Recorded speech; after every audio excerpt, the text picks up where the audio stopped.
नमस्कार दोस्तों, मैं ओम प्रकाश यादव आप सभी का ब्लूमिंग माइंड क्लासेस में स्वागत करता हूं। आशा करता हूं आप लोग बहुत ही अच्छे होंगे।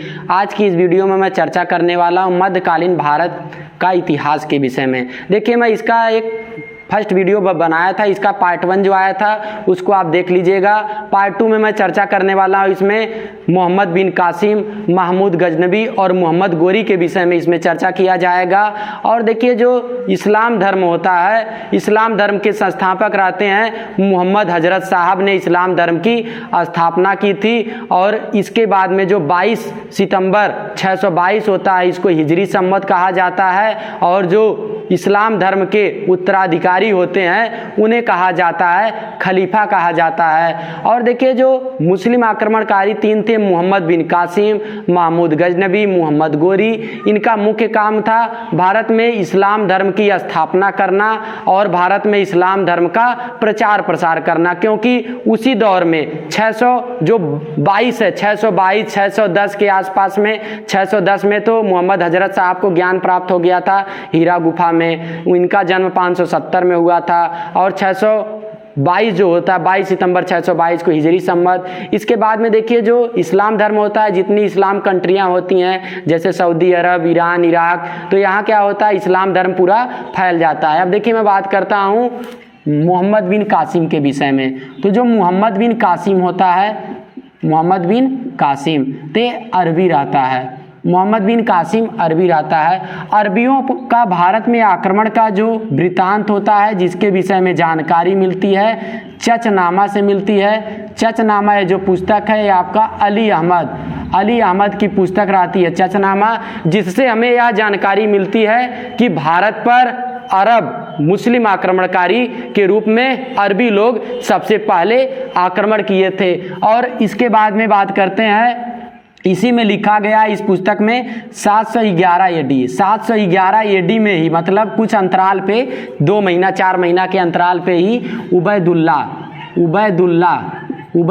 और बुड़ैल नाम के दो मुस्लिम आक्रमणकारी रहते हैं। ये भारत पर आक्रमण करते हैं, लेकिन इनका जो आक्रमण होता है ये असफल हो जाता है। फिर इसके बाद में देखिए 712 एडी जो आता है, 712 एडी में मोहम्मद बिन कासिम फारस का जो खलीफा रहता है। फारस जो ईरान, ये सब ईरान से आए थे, तो इसलिए जो ईरान होता है फारस, या कह लीजिए आप ईरान, तो वहाँ का जो खलीफा था अल हजाज, क्योंकि मैं बताया था जो इस्लाम धर्म के उत्तराधिकारी मोहम्मद हजरत साहब के जो उत्तराधिकारी होते थे उन्हें खलीफा कहा जाता था। तो ये जो खलीफा उस समय का था अल हजाज से अनुमति लेकर 712 एडी में इसने आक्रमण किया था। और ऐसा भी कहा जाता था कि अल हजाज का एक कोई जहाज अरब सागर से होकर जा रहा था, तो सिंध वाला जो क्षेत्र है वहाँ पे देखिए, जो सिंध वाला क्षेत्र इस तरीके से आ जाएगा।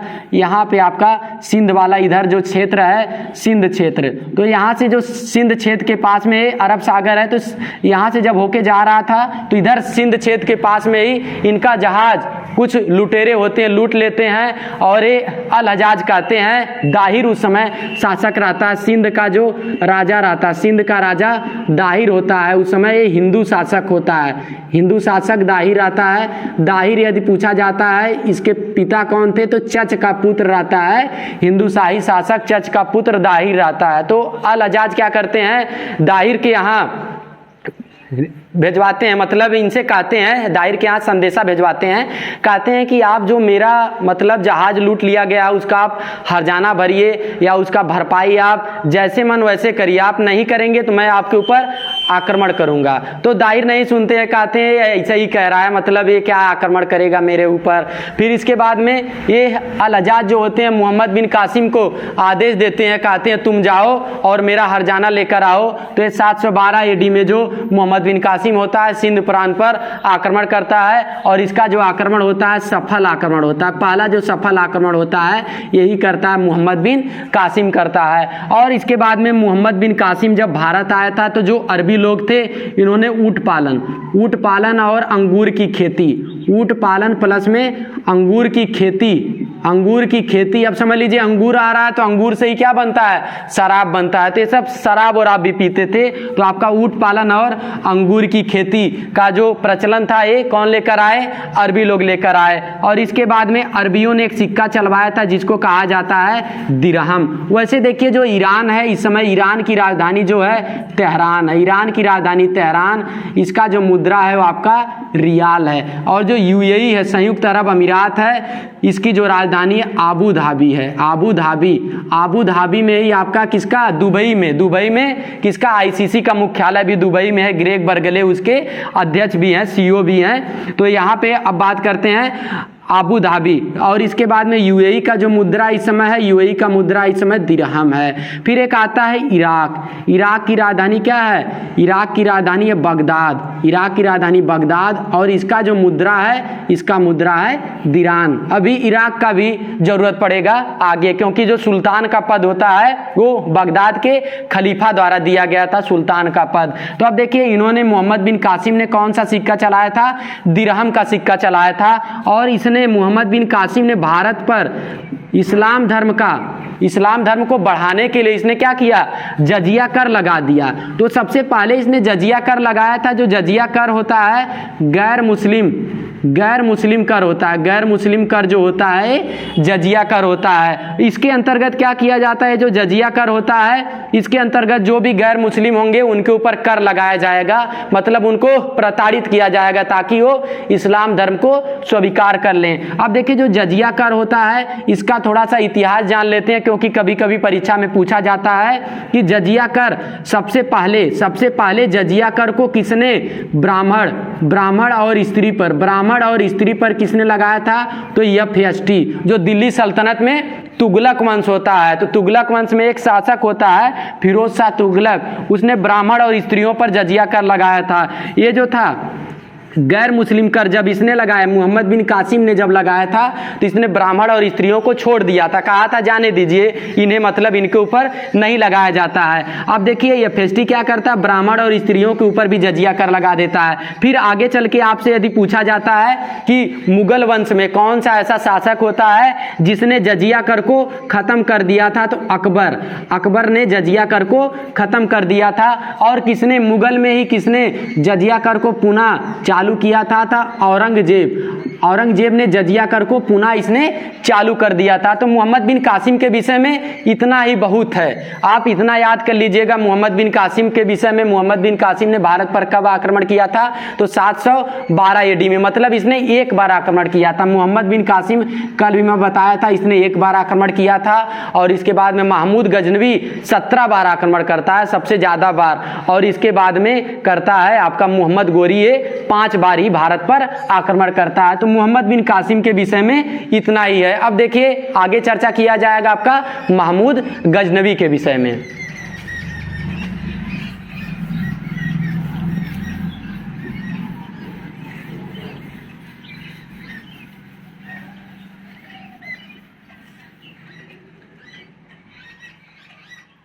अब देखिए बात करता हूं मैं महमूद गजनवी ने भारत पर कितना बार आक्रमण किया था, कभी कभी ऐसे पूछा जाता है तो 17 बार। अब देखिए एक वंश आता है गजनी साम्राज्य या कह लीजिए संसवानी वंश, गजनी साम्राज्य या संसवानी वंश। तो ये जो गजनी साम्राज्य होता है इसके जो संस्थापक रहते हैं, यदि आपसे पूछा जाता है गजनी साम्राज्य के संस्थापक कौन होते हैं, तो अल्पतगीन, जो अल्पतगीन होते हैं इन्होंने गजनी साम्राज्य की स्थापना की थी। और उस समय जो राजधानी रहता है इसका राजधानी, तो इसका जो राजधानी रहता है वो गजनी रहता है। आपको पता है गजनी इस समय अफगानिस्तान में पड़ता है। अफगानिस्तान पर इस समय तालिबानियों ने अपना वर्चस्व आजमा लिया है। अब देखिए जो अल्पतगीन रहता है इसका दास, देखिए पहले जो होता था ना, दास को रखते थे, दास से क्या कर देते थे, अपने लड़की का शादी करवा देते थे। तो अल्पतगीन का दास और जो दामाद रहता है इसका नाम रहता है सुबुक्तगीन। सुबुक्तगीन होता है, अल्पतगीन का दास और दामाद रहता है। तो ये क्या करता है, सुबुक्तगीन इसका दास और दामाद रहता है। तो सुबुक्तगीन 977 एडी में 977 एडी में गजनी का शासक, मतलब गजनी पर ये शासन करता है। अब इसके बाद में आ जाता है 998 एडी। तो जो सुबुक्तगीन होता है, सुबुक्तगीन के दो लड़के रहते हैं, एक होता है इस्माइल और दूसरा जो सुबुक्तगीन का लड़का होता है वो होता है महमूद गजनवी एक होता है आपका इस्माइल होता है। तो अब देखिए जो महमूद गजनवी होता है ये क्या करता है, जब इसके पिता सुबुक्तगीन की मृत्यु हो जाती है तो ये अपने भाई इस्माइल को हराकर, युद्ध में इसको हराकर अपना मतलब 998 एडी पर गजनी की गद्दी पर बैठता है। गजनी की गद्दी पर बैठता है आपका मोहम्मद गजनवी बैठता है। यदि आपसे पूछा जाता है मोहम्मद गजनवी जो होता है ये गजनी की गद्दी पर बैठने से पहले कहाँ का शासन ये चला रहा था, तो आपका खुरासन का ये शासन चला रहा था। महमूद गजनवी अपने आप को काबिल समझता था। पहले क्या होता था ना, जैसे मान लीजिए कोई किसी के पिता हैं, उनके दो पुत्र हैं, तो उसमें जो बड़ा वाला पुत्र है काबिल नहीं है, तो छोटा वाला पुत्र क्या करता है, उसको मतलब हटाकर, मतलब उसे युद्ध में लड़कर, उसे मतलब ऐसे ही बंदी बनाकर क्या करेगा, गद्दी पर बैठ जाता है। क्योंकि पहले के लोगों को गद्दी का बहुत भूख रहता था, इस समय भी गद्दी के लिए तो मार हो जाता है। तो अब देखिए 998 एडी में ये क्या करता है कि ये गद्दी पर बैठ जाता है। अब देखिए बात करते हैं सबसे पहला जो आक्रमण, ये तो भारत पर 1000 से लेकर 1000 एडी से लेकर 1027 एडी तक भारत पर 17 बार आक्रमण करता है। कौन 17 बार आक्रमण करता है? महमूद गजनवी भारत पर 17 बार आक्रमण करता है। पहला जो इसका आक्रमण होता है 1000 एडी में, इसने पंजाब पर आक्रमण करता है। पंजाब शाही जो शासक होता है जयपाल, उसके ऊपर ये आक्रमण करता है। फिर आपका होता है इसका छठवां, जो पहला आक्रमण तो पंजाब के विरुद्ध करता है। इसके बाद में इसका जो छठवां आक्रमण होता है 1018 से लेकर 1019 जो होता है, छठवां जो आक्रमण होता है, इस छठवें आक्रमण के दौरान ये क्या करता है कि मथुरा और मथुरा एवं कन्नौज पर आक्रमण करता है। अभी तो देखिए इसका उद्देश्य था इस्लाम धर्म का प्रचार प्रसार करना, इस्लाम धर्म की स्थापना करना, लेकिन जैसे ही छठवीं बार जब भारत पर आक्रमण करता है 1018 से 1019 एडी के बीच में, तब ये मथुरा और जो कन्नौज मूर्तियों का भंजन करना स्टार्ट कर देता है। यदि आपसे कोई पूछता है कि महमूद गजनवी भारत पर किस आक्रमण के दौरान मूर्ति भंजन करने का काम स्टार्ट कर देता है, तो आपका 1018 से 1019 एडी जो मथुरा पर आक्रमण करता है, उस दौरान से ये मूर्ति भंजन का काम करता है। और इसके बाद में इसका 16वीं बार जो आक्रमण करता है 1025 में सोमनाथ मंदिर जो गुजरात पर आक्रमण करता है, 16वीं बार आक्रमण करता है। तो यहां से ये माना जाता है जब ये सोमनाथ मंदिर गुजरात पर आक्रमण करता है तो ये आपका 700 मन यहां से सोना लेकर जाता है और 1200 मन चांदी लेकर जाता है। या ये यहाँ से 1 मन बराबर में होता है आपका 40 केजी। अब समझ लीजिए आप भारत के पास कितना खजाना था, कितने लोग आए भारत को लूटे, लेकिन भारत का खजाना अब भी मतलब भारत में खजाना ही खजाना है फिर भी। अब देखिए बात करते हैं आखिरी बार जो आक्रमण करता है ये 1027 में जाट के विरुद्ध इसका आक्रमण होता है 1027 एडी में। और फिर अब देखिए 1000 एडी से आक्रमण करता है 1027 तक 17 बार आक्रमण हो जाता है, मतलब रुक के जाता है। जैसे सोना लूट लिया फिर जाएगा, रख कर आता था, भिजवाता था, फिर इसके बाद में आराम करता था, सुस्ता लेता था कि धीरे धीरे मतलब आक्रमण करेंगे। और इसके बाद में इसका 1030 में वही बात है, ये भी माना जाता है ना कि इसके पास इतना सोना चांदी हो गया था जब ये लूट कर लेकर जा रहा था। 1027 में जाट के विरुद्ध इसका आक्रमण हुआ तो कुछ इसका सोना चांदी जाट लोग छीन लिए। इसके पास इतना सोना चांदी हो गया था, ये उस पे सोता था। ऐसा माना जाता है कि ये मतलब सोता था, ये पूरा मतलब इसको ब्रेन हैमरेज हो गया। आप समझ लीजिए पूरा मतलब विलासिता में पागल हो गया, मेरे पास इतना पैसा है बेड पर, मतलब जहां पे भी ये खड़ा होता था तो पैसे के ऊपर ही खड़ा होता था, सोता था तो पैसे के ऊपर ही सोता था, सोना चांदी के ऊपर। इसका पूरा दिमाग ही एकदम खराब हो गया था और अंततः इसका 1030 एडी में इसकी मृत्यु हो जाती है। अब देखिए बात करते हैं इसके दरबार में 5 इतिहासकार, प्रमुख इतिहासकार थे। तो उसकी चर्चा कर ली जाती है। इतना आप लोग एक बार नोट कर लीजिएगा इसको सही से, एक बार वीडियो थोड़ा बैक करके आप स्क्रीनशॉट रख लीजिएगा। अब देखिए मैं बात करता हूँ, इसने अपने साथ अल बरूनी को ये लेकर आया था। अल बरूनी पहला मुस्लिम था। अल बरूनी जो पहला मुस्लिम था जिसने पुराण का अध्ययन किया था। अल बरूनी ने पुराण का अध्ययन किया था, पहला मुस्लिम यही था जिसने पुराण के विषय में अध्ययन किया था। और इसके बाद में जो अल बरूनी था, इसकी किताब का नाम था ताकीक हिंद या किताबुल हिंद, ताकीक हिंद या कह लीजिए किताबुल हिंद। अल बरूनी ने भारतवासियों को मलेच्छ भी कहा था, क्योंकि भारतवासी जो अजीब तरीके से रहते थे उसको थोड़ा सा एकदम डाइवर्ट तरीके का लगता था, इसलिए वो भारतवासियों को क्या कहता था, मलेच्छ भी कहता था, अल बरूनी कहता था। और देखिए अब बात करते हैं आपका जो अल बरूनी रहता है, इसने ताकीक हिंद और किताबुल हिंद की रचना करता है। फिर आता है फिरदौसी होता है। फिरदौसी ने कौन सी पुस्तक लिखी थी, शाहनामा लिखी थी। फिर इसके बाद में उत्बी रहता है। उत्बी ने किताबुल यामिनी की रचना की थी। उत्बी ने की थी किताबुल यामिनी की रचना की थी। फिर इसके बाद में आता है सिस्तनी आता है। फिर आपका आ जाता है, एक होता है अल बरूनी होता है, फिरदौसी होता है, उत्बी होता है, सिस्तनी होता है। फिर इसके बाद में एक आपका हो जाता है 5वें नंबर पे, एक आपका अल बरूनी होता है, फिरदौसी होता है, उत्बी होता है, सिस्तनी होता है, और होता है फर्रुखी। देखिए फर्रुखी, कभी कभी क्या होता है इतिहास में इतना सब नाम होता है ना, कभी कभी दिमाग से उतर जाता है। 5 लोग थे, 5 लोग क्या करेंगे क्या नहीं करेंगे क्या मतलब है, लेकिन वो है कि आपको याद करना है। इतिहास में यदि वही आ जाएगा कि फिरदौसी की पुस्तक का क्या नाम था, शाहनामा था, तो आप क्या कहेंगे मैं याद नहीं करूँगा, तो गड़बड़ हो जाएगा। ठीक है, मान लीजिए मैं अभी क्या था, थोड़ा सा डाइवर्ट हो गया था। तो यहाँ पे अल बरूनी रहता है, फिरदौसी रहता है, उत्बी रहता है, सिस्तनी रहता है, और कौन रहता है, फर्रुखी रहता है। 5 इतिहासकार इसके जो है कि दरबार में रहते थे, महमूद गजनवी के दरबार में रहते थे। और देखिए एक बात लिख लीजिएगा, अल कादिर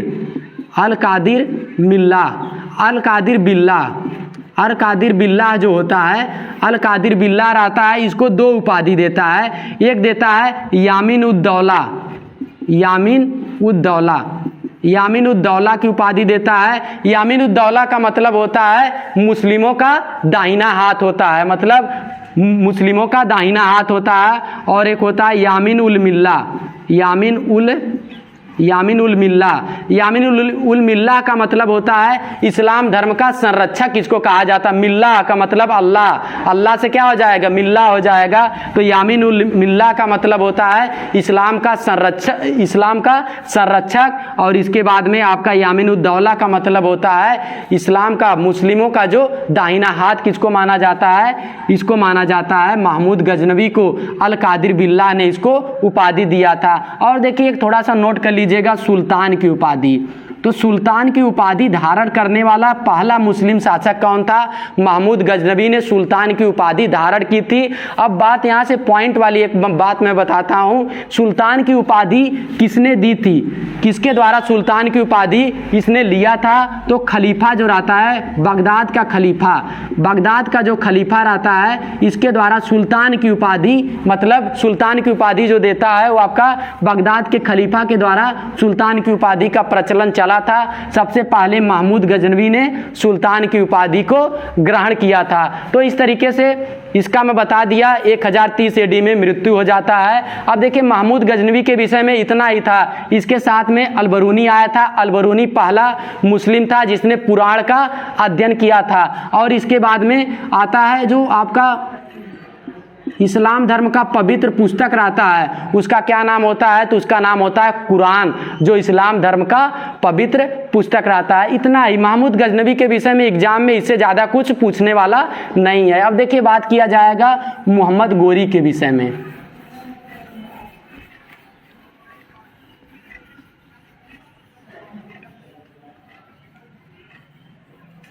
अब देखिए मैं बात करता हूँ मोहम्मद गोरी।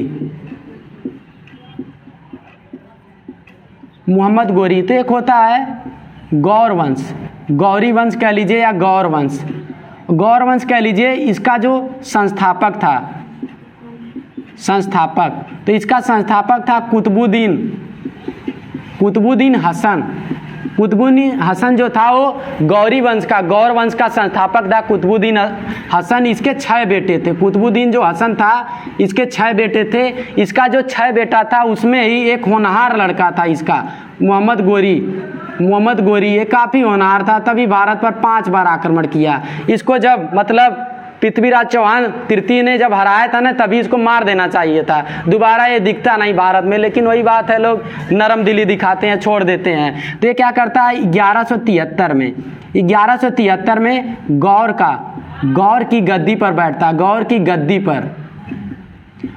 गद्दी पर बैठा। ये कब 1173 पर बैठा। अब पूछा जाता है इसका भारत पर पहली बार आक्रमण जो होता है 1175 में आक्रमण करता है भारत पर, मुल्तान पर ही आक्रमण करता है। और जब मुल्तान पर ही आक्रमण करता है यहाँ पे आपका विजयी हो जाता है। मुल्तान पर जो मूल राज जो रहते हैं उनके ऊपर ये आपका आक्रमण करता है, तो यहाँ पे विजयी हो जाता है। फिर इसके बाद में आपका होता है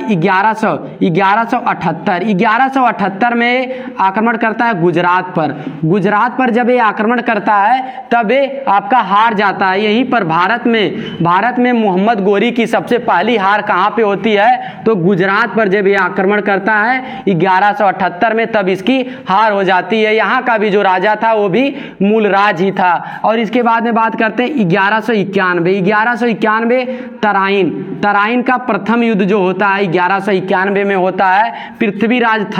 पृथ्वीराज जो होता है पृथ्वीराज चौहान थर्ड कहा जाता था। ये मतलब अंधाधुन बाण चलाते थे, मतलब शब्दवेदी बाण चलाते थे। अब देखिए वही बात है ना कि मतलब ये काफ़ी होनहार थे, लेकिन वही है कि इन्होंने मोहम्मद गोरी को, यहाँ पे मोहम्मद गोरी क्या होता है, हार जाता है। मोहम्मद गोरी के हार का क्रम चलता रहता है, गुजरात की विजय से हार जाता है। पहले तो मुल्तान पर जब ये आक्रमण करता है आपका विजयी होता है, लेकिन गुजरात पर जब ये आक्रमण करता है हार जाता है। और इसके बाद में 1191 तराइन का जब प्रथम युद्ध होता है पृथ्वीराज चौहान थर्ड, तब हार जाता है। तो यहाँ देखिए पृथ्वीराज चौहान का कह लीजिए नरम दिली, जिन्होंने इसको छोड़ दिया हारने के बाद, नहीं तो इसको मार देना चाहिए था तो सही हो जाता है। इसी के ऊपर मैं एक आपको डायलॉग बताता हूँ कि जीवन जीना सहल न जानो, मतलब मन बैरागी तन अनुरागी, कदम कदम दुश्वारी है, जीवन जीना सहल न जानो, बहुत बड़ी फनकारी है। औरों के जैसे बाइज्जत हैं बस्ती में, कुछ का तो सीधापन है, कुछ तो अपनी अयारी है। मतलब इन्होंने पृथ्वीराज चौहान ने क्या किया, इसको नरम दिली दिखाते हुए यहाँ पे छोड़ दिया। अब बात आती है 1192 में तराइन का द्वितीय युद्ध होता है, पृथ्वीराज चौहान थर्ड और इसके बाद में मोहम्मद गोरी यहाँ पे जीत जाता है। मोहम्मद गोरी की यहाँ पे जीत होती है। फिर जो 5वीं बार इसका आक्रमण होता है 1194 में होता है, ये आपका चंदावर का युद्ध होता है। 1194 में चंदावर का युद्ध, जयचंद जो राजा जयचंद होते हैं इनको ये हरा देता है। यहाँ पे भी इसकी जीत हो जाती है। यहाँ से गुजरात के विजय से ये हारना स्टार्ट करता है। तराइन का पहला युद्ध भी हार जाता है, लेकिन ये आपका 1192 में पुनः ये वापसी करता है, मैदान पर आता है, छक्के चौके लगाने लगता है और इस तरीके से जीत जाता है तराइन का द्वितीय युद्ध। फिर चंदावर का जो युद्ध होता है जयचंद को ये हरा देता है। अब देखिए बात करते हैं जो मोहम्मद गोरी था। मोहम्मद गोरी जब भारत में आक्रमण कर रहा था तो लूटपाट भी करता था। उस समय जाता था भारत में उस समय हिंदू ज्यादा थे, तो उस समय क्या था, जितने भी हिंदुओं के घर में वो जाता था तो ये पाता था माँ लक्ष्मी का फोटो देखता था। इसीलिए इसने अपने सिक्के पर, पूछा जाता है आपसे कौन सा मुस्लिम शासक था जिसने अपने सिक्के पर माँ लक्ष्मी की प्रतिमा मतलब बनवाई थी, तो कौन बनवाया था, मोहम्मद गोरी ने बनवाया था, माँ लक्ष्मी की प्रतिमा बनवाई थी। यहाँ देखिए लिख लीजिएगा, नहीं दिख रहा होगा शायद, तो यहाँ पे माँ लक्ष्मी की प्रतिमा, माँ लक्ष्मी की जो प्रतिमा है, कौन सा मुस्लिम शासक था जिसने अपने सिक्कों पर मतलब बनवाया था, इसने बनवाया था, मोहम्मद गोरी ने माँ लक्ष्मी की प्रतिमा बनवाया था। अब देखिए बात करते हैं, ये जो मोहम्मद गोरी होता है, इसके दो क्या रहते हैं, दो इसके गुलाम, वैसे इसके 5 गुलाम रहते हैं, इसके 5 गुलाम रहते हैं, 5 नहीं 4 गुलाम इसके रहते हैं। जो प्रमुख होते हैं वो 2 गुलाम इसके होते हैं। 2 गुलाम में रहता है कुतुबुद्दीन ऐबक। कुतुबुद्दीन ऐबक को ये लाहौर दे देता है और ये दिल्ली दे देता है। कुतुबुद्दीन ऐबक काफ़ी चालाक होता है, इसने गुलाम वंश की स्थापना कर ली। दिल्ली सल्तनत की भी स्थापना ही करता है, लेकिन दिल्ली सल्तनत का जो वास्तविक संस्थापक होता है वो आपका इल्तुतमिश होता है। फिर इसके बाद में आ जाता है आपका जो दूसरा इसका गुलाम रहता है बख्तियार खिलजी। बख्तियार खिलजी रहता है। बख्तियार खिलजी ये मतलब समझ लीजिए, बख्तियार ये काफ़ी मतलब ज़्यादा चालाक अपने आप को बन रहा था। तो ये इसको दिया था बंगाल दे दिया था और इसको बिहार दे दिया था। तो इसने क्या किया, बंगाल और बिहार में इसने आक्रमण किया। ये क्या, आपको कहीं अगर वर्चस्व आजमाना है तो धीरे धीरे आजमाइए, ठीक है। आप अपना मतलब यही है कि मतलब जो ज्वार भाटा आता है उसके तरीके से उठेंगे तो वैसे ही समा जाएंगे। तो इसका जो बख्तियार खिलजी था, इसने नालंदा जो विश्वविद्यालय था, नालंदा विश्वविद्यालय की अगर स्थापना की बात की जाए, कौन करवाया था, तो गुप्त वंश का एक शासक था कुमार गुप्त ने नालंदा वंश की स्थापना करवाई थी। फिर इसके बाद में विक्रमशिला जो विश्वविद्यालय, नालंदा वंश नहीं है, नालंदा विश्वविद्यालय है, विक्रमशिला विश्वविद्यालय। तो इसका जो स्थापना करवाया था धर्मपाल। तो इसने क्या किया, ये जो बख्तियार खिलजी था ये क्या करता है कि दोनों पर, नालंदा विश्वविद्यालय और विक्रमशिला विश्वविद्यालय को ध्वस्त कर देता है। यहाँ पे काफ़ी पुस्तकें होती हैं, काफ़ी कई महीनों तक जलता रहता है। फिर क्या करता है, सौंप देता है, सौंप करे वापस चला जाता है। फिर इसका 15 मार्च 1206 को इसका मोहम्मद गोरी का मृत्यु हो जाता है। इस तरीके से जो दिल्ली सल्तनत के पहले जो मध्यकालीन भारत था उसमें मोहम्मद बिन कासिम, महमूद गजनबी, मोहम्मद गोरी ये काफ़ी अपना इतना ज़्यादा वर्चस्व भारत में आजमा लेते हैं कि मतलब दहशत फैला देते हैं। जिससे क्या होता है, कुतुबुद्दीन ऐबक जो होता है, जिसने गुलाम वंश की स्थापना और दिल्ली सल्तनत की स्थापना नींव डाली थी, इसको दिल्ली सल्तनत का वास्तविक संस्थापक इसलिए नहीं माना जाता है क्योंकि इसने दिल्ली सल्तनत की स्थापना तो की थी, लेकिन ये लाहौर से उसका शासन करता था। जब इल्तुतमिश आया, इल्तुतमिश ने क्या किया, इल्तुतमिश ने दिल्ली सल्तनत का जो कामकाज था उसको दिल्ली से ही चलाया, इसलिए दिल्ली का जो वास्तविक संस्थापक है वो इल्तुतमिश को माना जाता है। अब देखिए जो दिल्ली सल्तनत है उसके विषय में नेक्स्ट वीडियो में चर्चा किया जाएगा। तो आपको ये वीडियो काफ़ी अच्छा लगा होगा, तो आप लोग वीडियो को ज़्यादा से ज़्यादा लाइक, शेयर और चैनल को सब्सक्राइब करना ना भूलें। वीडियो के संबंध में यदि आप कोई कमेंट करना चाहते हैं तो आप कमेंट बॉक्स में अपना कमेंट कर सकते हैं। तो धन्यवाद।